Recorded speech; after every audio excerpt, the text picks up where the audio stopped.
João capítulo 4, Evangelho de João capítulo 4, versos 20 a 24.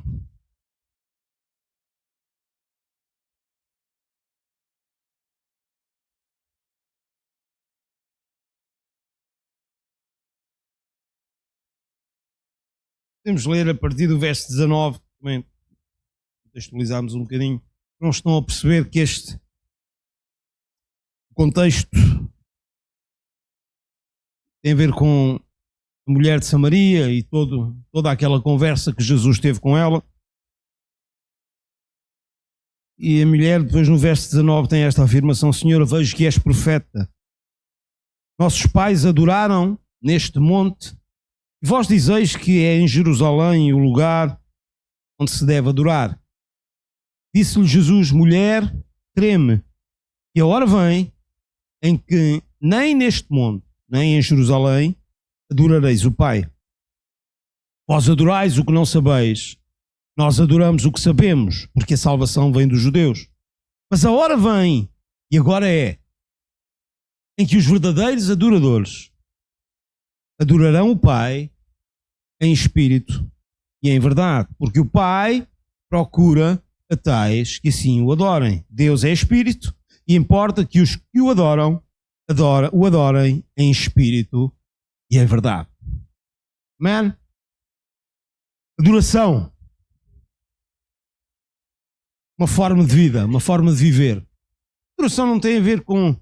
Às vezes nós usamos às vezes os jargões.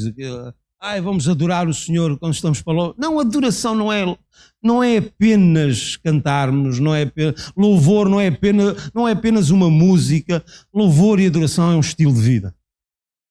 Amém? Louvar e adorar a Deus não tem a ver apenas com o que nós cantamos, não tem a ver apenas com música, com harmonias. Adoração e louvor tem a ver com estilo de vida. Eu posso não cantar, mas posso estar a louvar e adorar a Deus. Amém? Com as minhas atitudes, posso adorar a Deus, posso louvar a Deus. Há muitas formas de o louvar, há muitas formas de o adorar. E Ele procura os que o adoram em espírito e em verdade. Ao lermos esta passagem, nós somos ensinados por Jesus acerca de duas coisas muito importantes na adoração. Ela deve ser em espírito e em verdade. A adoração não é apenas um ato contemplativo de passividade, nós estarmos ali. Não.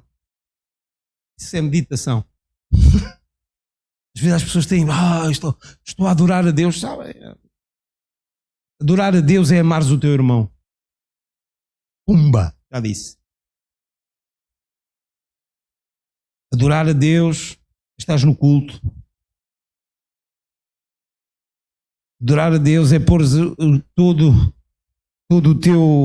a tua agenda para trás e pôr a agenda de Deus à tua frente.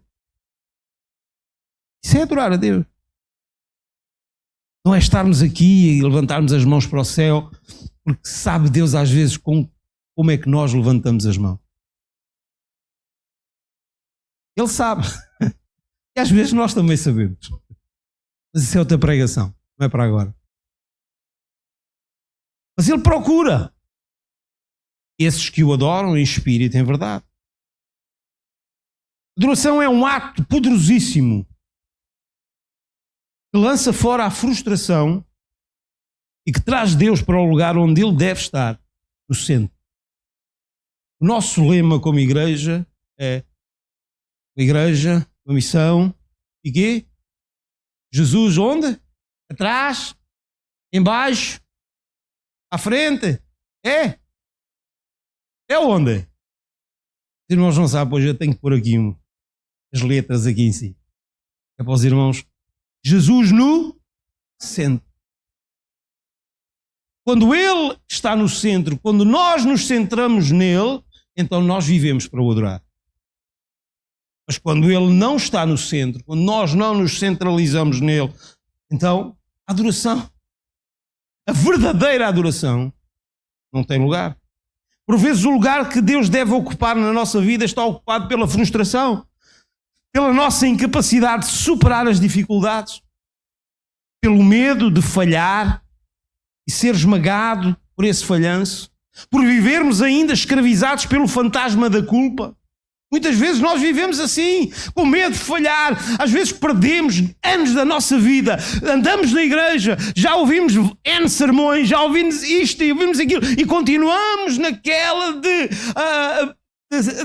não percebermos que nós não temos que andar com medo. Sim, eu sei que vou falhar, e agora eu vou falhar. Eu não posso falhar. Tu não deves falhar, mas tu vais falhar. E notem que eu não estou a fazer a apologia do erro. Não estou a dizer, falhem à vontade que vocês vão falhar. Não! Nós devemos, com todos os meios, com todas as nossas forças, lutar para não falharmos. Mas não tenho que viver com medo. Eu sei que vou falhar, mas eu sei que se eu viver nele e se eu viver com ele no centro da minha vida, eu cada vez menos vou falhar. Amém? Porque quando eu estou focado no alvo, eu não falho. É? Quando mais perto, se nós tivéssemos aqui uma coisa de dardos, sabem que é o jogo dos dardos? O alvo. Se eu tiver esta distância, a minha probabilidade de acertar no bullseye, ou seja, naquele pontinho vermelho que está no meio, não é assim um bocadinho coisa, né? Mas se eu andar para a frente, a minha probabilidade de acertar lá é mais ou menos. E se eu chegar mais, e se eu estiver colado à parede, só se eu for completamente vesgo e estrábico, né? Tento acertar ali e acerto no outro lado. Mas se eu estiver focado nele, centrado nele, eu não vou falhar. Porquê? Porque ele me capacita para isso, porque ele me ajuda para isso, mas muitas vezes eu perco o prazer de adorar a Deus, de viver, porque estou com medo de falhar, e às vezes estou escravizado, e quando eu falho fico escravizado pelo fantasma da culpa. Boa, e agora? Falhaste, querido? Estás arrependido? Vai aos pés. Adora o Pai, porque o Pai procura... O Pai procura-os que o adoram. Portanto, são duas coisas que nós temos. E a frustração, e depois nós vivemos frustrados. Às vezes vivemos uma vida inteira na igreja de frustração. Eu não sou capaz. E depois às vezes temos mas Deus quer que tu sejas como Jesus. Nunca! Nunca, porque não queres. Nunca, porque nós não queremos, irmãos. Porque este é o desejo de Deus. Se Deus não quisesse que fosse o seu desejo, não estava escrito aqui. Mas eu não tenho capacidade. Tens, porque está escrito. Não por ti próprio, mas por Deus. Ele dá-te capacidade, Ele dá-te força para tu conseguires. Quando nós percebemos que através da adoração ao Pai, nós podemos viver livres de toda essa culpa. E agora, sim, sabemos que temos um adversário que está constantemente a trazer essa culpa à nossa mente. Olha o que tu fizeste, não vale a pena, Deus não te ama. Balelas. Deus ama-nos e vale a pena. Porque é tão bom quando nós recebemos o perdão de Deus. Quando somos inundados pela sua presença, pelo perdão que Ele traz, a alegria, o gozo, a paz, a tranquilidade assolam a nossa vida. Não acredites naquilo que o diabo diz, não vale a pena, olha o que tu já fizeste. Deus ama-te. Eu hoje de manhã estava a falar para os renoivos, se posso assim dizer. Estávamos a falar acerca de Deus e hoje a sociedade reclama que a religião e que o Deus da religião não é um Deus inclusivo. Não, o meu Deus é o maior ser inclusivo. A face da terra e no céu, em todo lado. Deus amou quem? Uau. Querem mais inclusivo que isto? Ele inclui-nos. Muitas vezes nós é que nos excluímos da presença dele. porque temos medo, porque damos ouvidos ao nosso adversário, porque vivemos nesta constante culpa, vivemos escravizados por este fantasma da culpa e temos medo. E a frustração vem à nossa vida e faz-nos desviar o foco. Então experimentamos algo de transcendente da nossa vida espiritual. Adorar em espírito e em verdade, a verdadeira adoração. E é isto que eu quero trazer aos irmãos hoje. Experimentar esta verdadeira adoração. Viver desta forma, deixando o medo para trás. Irmãos, nós temos ou não temos amor?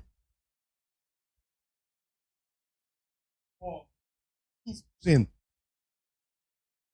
Os irmãos têm amor de Deus na vossa vida? Aleluia! Então, o que é que o amor de Deus faz? Amém? Mais. Nos acolhe, nos inclui, mas não é isso que eu quero. Sim, ele faz tudo isso e mais alguma coisa. Mas falta aqui. O que é que está escrito em 1 de João, capítulo 4? Salvo erro, verso 19. O perfeito amor lança fora o medo. Mas qual é o perfeito amor? É o meu amor. O meu amor muitas vezes tem medo. E não me deixa amar como eu deveria amar. Mas o amor de Deus, que é perfeito em mim, que é perfeito em ti, tem a capacidade de pôr para fora de ti o medo de viveres este amor, de experimentares este amor e de fazeres os outros experimentar este amor. O problema é que nós deixamos que a frustração, ela domine a nossa vida. E não pomos esse amor em ação. Mas há uma prática que nos tira a frustração. Também acaba em ão. É a adoração. Na frustração eu fico a olhar o que falhou. Quando estamos frustrados, ficamos a olhar o que falhou. Mas o que é que falhou? Eu sou um desastre, eu nunca sou capaz. Ficamos a olhar, eu falhei aqui, eu falhei nisto, eu falhei isto. É isto que a frustração nos faz e nós perdemos tanto tempo nisto. A olhar naquilo que falhou. Falhou isto. Se tu identificaste o que falhou, ainda bem. O problema é quando nós não identificamos e continuamos ali. O que é que falhou? O que é que falhou? Mas quando identificaste, então pede perdão a Deus. Porque o contrário da frustração é a adoração. E na adoração tu ficas a olhar aquele que nunca falha. Enquanto na frustração tu ficas a olhar o que falhou, tu na adoração ficas a olhar para aquele e a contemplar aquele que nunca falha. Então o que é melhor? Eu ficar a olhar para aquilo que falhou ou ficar a olhar para aquele que nunca falha? Então viva a adoração. Na frustração nós ficamos a olhar o que não foi perfeito. Ok, identificámos o que falhou, mas também vimos coisas boas, interessantes, mas não foi perfeito. Mas e depois nós somos, mas eu quero fazer, e a palavra diz que Deus nos ajuda para fazer. Sim, Deus nos ajuda e nos transforma, e nós já ouvimos isto. Ele transforma, Ele quer mudar a nossa vida para que nós sejamos perfeitos. Mas muitas vezes nós ficamos a olhar o que não foi perfeito. Isto foi bom, mas não foi perfeito. Calma, tu estás numa ação de transformação, ainda não estás perfeito. Ainda não és perfeito. Mas quando nós temos uma vida de adoração, nós ficamos a olhar aquele que é perfeito. E vos garanto que é muito melhor olhar aquele que é perfeito do que olhar aquilo que não foi perfeito, não ficou perfeito.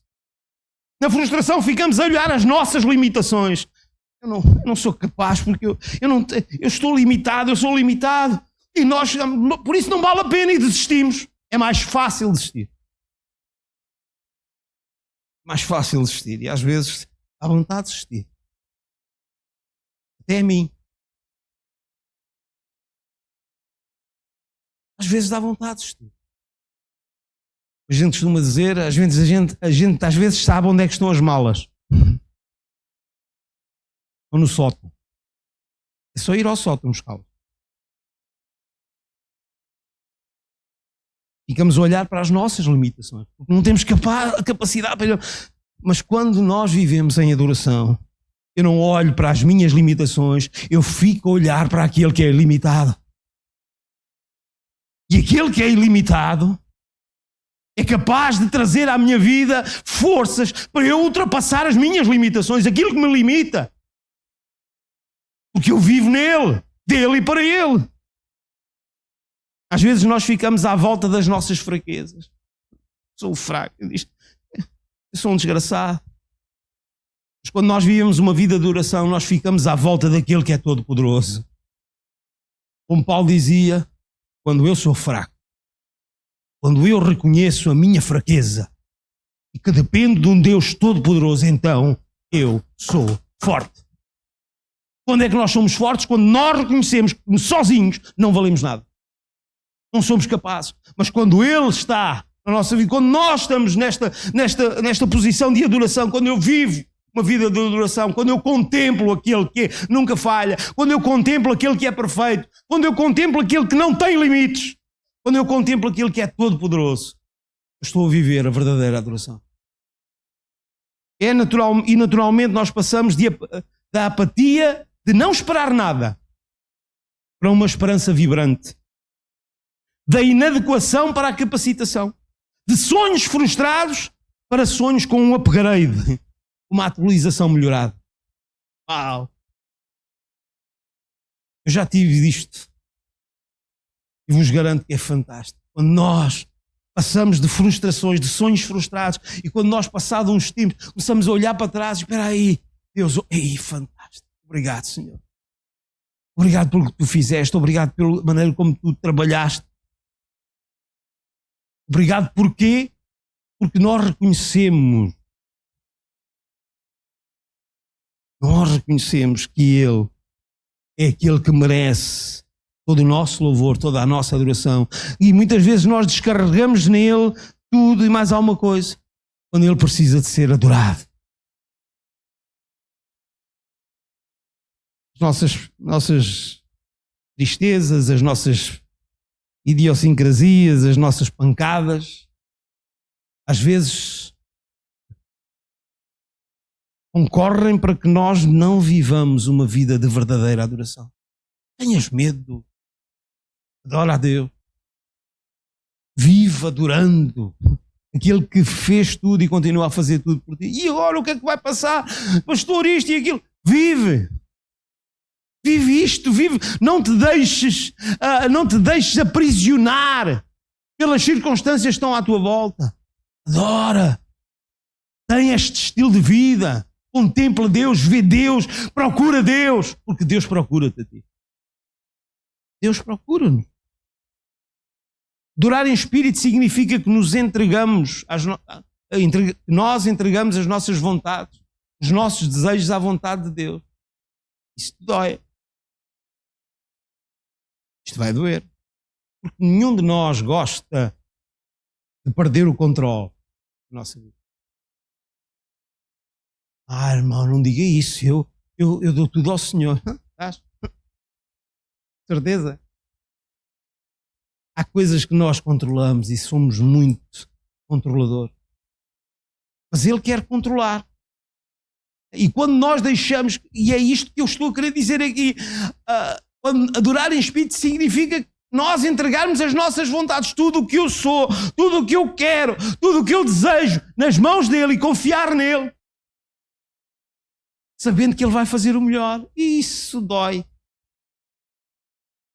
Trocamos os nossos pensamentos e planos pelos que Deus tem para nós. Adorá-lo em espírito leva-nos a outra dimensão, a um outro nível de intimidade relacional com o nosso Deus. E esse é o desejo de Deus. Em verdade, significa que não estamos a adorar uma imagem de Deus, feita segundo as nossas próprias ideias, mas alguém que é real e verdadeiro. Mas muitas vezes é isso que nós fazemos. O filósofo francês Pascal disse que Deus criou o homem à sua imagem e semelhança, e o homem, para retribuir, criou um Deus à sua imagem e semelhança. E é isso que muitas vezes nós fazemos. Nós criamos um Deus à nossa maneira, perspectivamos que Deus tem que ser assim, desta forma, tem que fazer desta maneira e desta daquela. Não, meu querido. Deus não precisa de ser criado. Pelo contrário, Ele é que te criou a ti. Tu é que precisaste ser criado por Ele. Não é preciso criarmos um Deus deste, senão cada um tinha o seu Deus, e é para isto que caminha. É para isto que esta sociedade caminha. Qualquer dia temos um Deus para todos. Tem que ser assim e assim. Não, Deus é real e verdadeiro e não tem que ser como eu quero, mas tem que ser como Ele quer. Eu tenho que aceitar, eu tenho que viver, eu tenho que dar a minha vida, vivê-lo. Porque Ele nos conhece e sabe como nós funcionamos. Aquele que nos criou e ao qual nós devemos tudo o que somos e tudo o que temos. E essa adoração tem que estar centrada na pessoa de Jesus Cristo, pois somente Cristo nos apresentou ao Deus real e verdadeiro. A palavra-chave em toda esta ideia é Pai. Porquê? Porque Ele é o objeto de adoração e é aquele que procura os que o adoram em espírito e em verdade. Ele é o objeto da adoração, mas o objeto da adoração Ele procura. Ele procura-nos para que nós o adoremos em espírito e em verdade. Ele não diz, eu estou aqui, agora façam isso. Mas Ele vem ter connosco, querido filho, eu quero que tu vivas da mesma forma que eu vivo. Eu quero que tu sejas da mesma forma que eu sou. É isto que Deus deseja, é isto que Deus quer incutir na nossa vida. Importa que os que o adoram, adorem em espírito e em verdade. Uma das implicações deste conceito de adoração é que ela se aplica à vida inteira e em todo o lado. Todas as vezes que manifestamos a excelência de Deus por meio de palavras e de ações procedentes de um espírito que o ama, como Ele realmente é, estamos a adorar em espírito e em verdade. Por isso concilia a experiência da adoração com a verdade acerca de Deus e deixa que o teu espírito seja realmente despertado e impelido por esta verdade. Quando olhamos para uma conta difícil de pagar, ou para uma ameaça complicada de contornar, ou para uma doença impossível de curar, ou para uma adversidade que teima em não passar, é difícil não ficarmos preocupados, ou não é? E agora, o que é que vai ser? E agora, o que é que nós vamos fazer? Como é que eu vou ultrapassar esta dificuldade? Como é que eu vou sair disto? Mas quando olhamos para Deus, o que Ele já pagou, o que Ele é capaz de fazer, que o seu poder é capaz ainda de atuar na nossa vida, curando, libertando, o que as suas palavras são capazes de prometer e cumprir, o que o seu amor é capaz de confortar, o que a sua bondade é capaz de alcançar e o seu poder é apto para superar, a sua sabedoria é eficiente para resolver. Então, meus irmãos, é difícil não ficarmos maravilhados e adorar em espírito e em verdade. É difícil, quando nós vimos isto tudo, quando nós vimos este quadro todo. O problema é que nós às vezes focamos num pormenor, mas Deus quer que tu vejas o quadro todo. Não estejas focado num pormenor, dá um passo atrás e contempla tudo. Contempla o que Deus está a fazer por trás das circunstâncias, contempla o que Deus está a fazer na tua vida e através da tua vida, porque às vezes estamos tão focados em coisas, lá está, os tais escravos do medo, do erro, de vivermos a nossa vida por causa da culpa. Liberta-te de tudo isto, vê o quadro que Deus está a pintar para ti. Aprecia o quadro que Ele está a pintar da tua vida. E adora. Vive a verdadeira adoração, porque o Pai procura-te. Ele continua a pintar. Ele só para de pintar quando tu fechas a porta. Mas enquanto tu não fechas a porta, Ele continua a pintar. O problema é que nós não estamos a olhar para o quadro. Estamos mais preocupados com pormenores. Mas hoje o Pai quer que tu procures o quadro que Ele está a pintar acerca da tua vida. Para que tu vejas a beleza que há. Experimenta olhar para esse quadro. Contempla. E tu vais fazer: uau!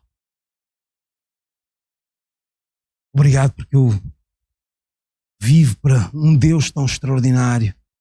Obrigado, Senhor, porque eu vivo para um Deus que me tem dado tudo, me tem feito algo de radical na nossa vida, e é isso que Ele tem feito, e é isso que Ele ainda quer fazer mais. Ele quer ser ainda mais radical. Experimenta, não dói. Não dói, porque Ele é tão meigo a fazer as coisas. O problema é que nós vivemos no medo, mas lembra-te que o amor dele é perfeito. E por ser perfeito, lança fora o medo. Não vivas no medo, não vivas na culpa, vive em adoração. Verdadeira adoração. Faz disto o teu estilo de vida. Procura. Este Deus está pronto a procurar-te para que tu o adores em espírito e em verdade. Fica de pé. O louvor pode subir, por favor.